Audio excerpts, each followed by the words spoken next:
so I want to come now to the number one threat to the reef, which obviously the various reports and the reef plan itself and you here today have repeated, is climate change. I'd like to read a quote from an article by Professor Terry Hughes, who I'm sure you know is one of the world's foremost coral reef experts. He says, quote, "The government wants to have coal mines operating in 6 years' time and still hopes to have a healthy reef. The science says otherwise. Either we plan to adequately protect the reef and transition away from fossil fuels, or we abandon the reef and develop the world's largest thermal coal mines. We can't possibly do both." Can you tell me what the reef plan says about the expansion of thermal coal mining? I doubt it says anything about that, I would think. That's Unless, correct my me if I'm understanding. wrong, colleagues. So it's premised on, the reef plan's therefore premised on an expansion of coal and gas. I don't know that one follows from the other. Senator Waters? Well, I would contend that. We can Okay, clarify. So the reef plan doesn't go through, I don't think, on fossil fuels mining. What it does talk about, though, is the government's policies and international action to reduce emissions, which may also be emissions from the use of fossil fuels, which can occur in a variety of ways. So it does talk about techniques and ways to reduce emissions, which is government policy. Okay. So do you think that the Reef 2050 plan has any chance of saving the reef if the Galilee Basin coal is burned? On going back to Professor Hughes' comments, I will say we rely heavily on Professor Hughes' work on resilience of the reef and his whole group. I see a strong separation between the global. Sorry, can I just get Hansard to turn the volume up, please? Apologies, Sorry, should I speak up? Or is that okay? If you can, that'd be the question comes down for the management of the barrier reef, how you weave in the global issue of climate change and fossil fuel burning. I think Dr. Vertesi this morning made it clear that the principal source of CO2 as a greenhouse gas is from fossil fuel. But in terms of the science of the marine park management and managing for resilience, a direct link between a particular coal field and the global atmospheric concentrations of greenhouse gas is something that it's outside the scope of this plan. It would probably belong. Hence my question, how is the reef plan going to save the reef if it doesn't do anything to stop the Galilee Basin being opened up? Senator, obviously Dr. Reichelt and officials can talk about the content of the reef plan. And there's an underlying premise of your question there, which seems to suggest that one particular source of fossil fuels is the cause of future climate change challenges, when of course there is a very strong and robust market in the provision of fossil fuels around the world from different locations, and one mine, if it's not in operation, is likely to see multiple mines, if they're not in operation, are still likely to see fossil fuels provided from the marketplace elsewhere around the world. I know that you understand the science of climate change to a greater extent than the approach of that question lets on. I know that you understand that it is about the totality of global emissions, not about the operation of an individual mine or a region comprising a series of mines.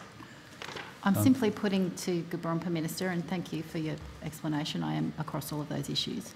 When you've got the world's foremost coral reef scientists, and I've got another quote here from another scientist that I'll go to in a minute, that are saying that the reef plan is effectively not going to work if you ignore Galilee Basin coal mines, how is it that Gurumpa and the government can hold out the Reef 2050 plan as this great solution to save the reef?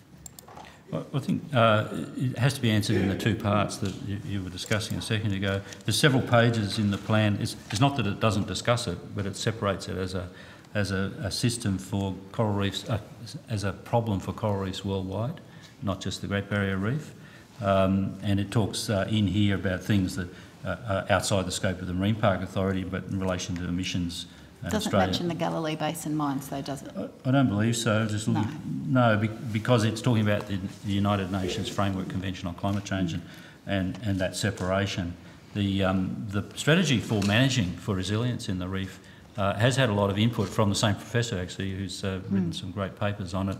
The government still hasn't stopped opening up new coal mines. The rational response for us locally is to address the other major locally manageable risks to build the resilience of this coral reef system, and worldwide coral reefs are vulnerable. But and that involves cleaning up water quality, improving its ability to bounce back from things like storms, starfish, and other effects. The linkage of the mine and so on. There are other quotes in recent times from Professor Hughes. As of this morning, he was quoted as saying that the government's made significant progress on with this reef plan. So I think it's probably joining two parts of a debate that, to me, aren't logically connected.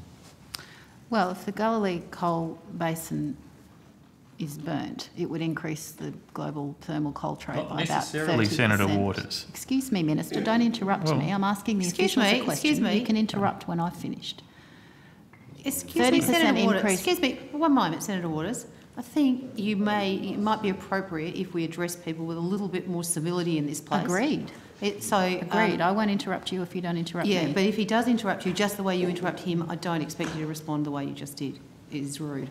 Well, let's agree not to interrupt each other then. So if I could continue, Dr Reichelt, if increasing the global thermal coal trade by 30% off the back of the Galilee Basin, how does that square with the reef plan saving the reef? Senator Waters, I just take issue with the premise of your question there that ignores the fact that there is a global trade in fossil fuels and seems to work on an assumption that the Galilee Basin is the sole potential source of any future burning of coal and generation of emissions, and that's transparently not the case. If you want to ask Dr Reichelt questions about the projections around the future of the reef based on certain climate change outcomes, fine. Based on certain global actions in terms of the use of fossil fuels, fine. But to bring it down as you do to the specific geographical area as the source of those emissions, it betrays what I know you know to be a global problem. And Senator Waters, it's taking your campaign against coal mining in one location and trying to make it the cause of climate change when I know that you know much better than that. Well, I'm sorry, Minister, but you can't deny it would increase the thermal coal trade by 30%, and hence I feel perfectly comfortable asking these questions. Senator Waters, if it's not bought and burnt from the Galilee Basin, it may well be bought and burnt from some other location in the world. Well, given that is not the sole source of coal in the world. In Queensland, which is where I'm from and where Dr Reichelt is from, and is much closer to the reef. So far as I'm aware, Senator Waters, in terms of the climate change projections, it doesn't much matter where the coal has come from. Well, perhaps you might like to have a conversation with the Prime Minister and the Foreign Minister to just that effect.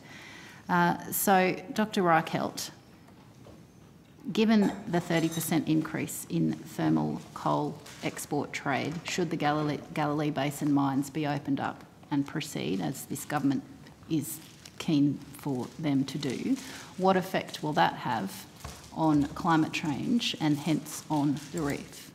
I'm not aware of any modelling of that direct effect on the global concentrations. It's such a complex question to funnel that area into the global picture. So it's really outside my expertise and that of my agency to draw that link. Where we have expertise is in the atmospheric effects on the system globally and then translated to the reef specifically. So it's not a question I can easily answer because I don't know, I'm not an expert in that. So given that your agency has identified climate change as the biggest threat to the reef, as have many other scientists, is it not something that the agency might start to look at? What we've done is make it very clear what the risks to the reef are, and the ways that it can play out, and it's a much longer story than the two factors I gave this morning. It isn't something where we're authorised, where we have jurisdiction, we have capability to do more than analyse the impacts on the system we are charged with protection and making it as publicly available as possible, and you can appreciate the Outlook report is very direct in both the two, 09 and 14. The language is quite strong. The climate change and rising greenhouse gases are the single biggest long-term risks to the reef, and that our response to it should be, on the one hand, encourage action at a global scale, and on the other hand, build resilience of that system to enable it to withstand the pressures in the face of that climate change. That's the context that we operate in. Have you briefed the Prime Minister on the effects of climate change on the reef, both current and projected? Not to my knowledge directly. I mean, I'm sure the Prime Minister is well briefed. Our information is widely publicly available. Okay, so you've not been asked to, nor have you proffered such a briefing? Not directly. Senator, I think as I said earlier when you or somebody asked a similar question of the Bureau of Meteorology, that the department, when they provide advice and information for all manner of decisions to be taken, take, of course, expert information from agencies like the Bureau of Meteorology and like Garumpa, and consolidate that in the information provided to ministers and the government generally. That's the standard operating procedure. Okay, so you've never been able to directly communicate your expertise? I did have a conversation through the department. on the launch day, and the opening explanation from the Prime Minister and our Minister of the Environment were to acknowledge the risks of climate change in the launch of this plan. And there's 2 pages of that acknowledgement in the plan itself as well. So I think our information is widely publicly available. It's very clear. That, yeah. Whether it's being read by the relevant people is my concern. I want